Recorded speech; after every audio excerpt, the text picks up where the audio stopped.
পত্নীৰ সৈতে তুলিছিল অন্তিমখন সেলফি। বন্ধুৰ মোবাইললৈ প্ৰেৰণ কৰে ফটো। তাৰ পিছত দুয়ো ললে শেষ সিদ্ধান্ত। ধাৰত পোত যোৱা স্বামী স্ত্ৰীয়ে 2 সন্তানক এৰি কৰিলে অকল্পনীয় ঘটনা। এবাৰো নাভাবিলে 2 পুত্ৰৰ কথা।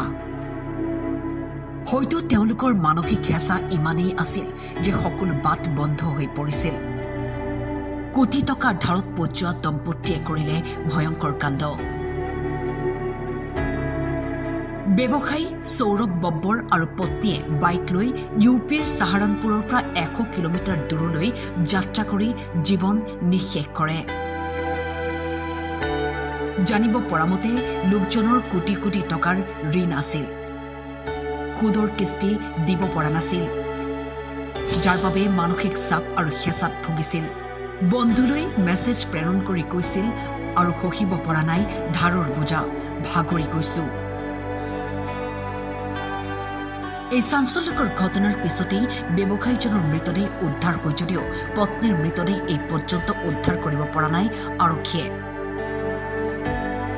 গহনা ব্যৱসায়ী হিচাপে কাম কৰা লোকজনৰ আছিল কোটি কোটি টকাৰ ধাৰ। চলাইছিল 5জনীয়া কমিটি। টকাৰ লেনদেন, কিস্তি আৰু সুদৰ অংক মিলাব নোৱাৰি উভতি নহা বাটে গুচি গ'ল স্বামী স্ত্ৰী। News desk, time 8।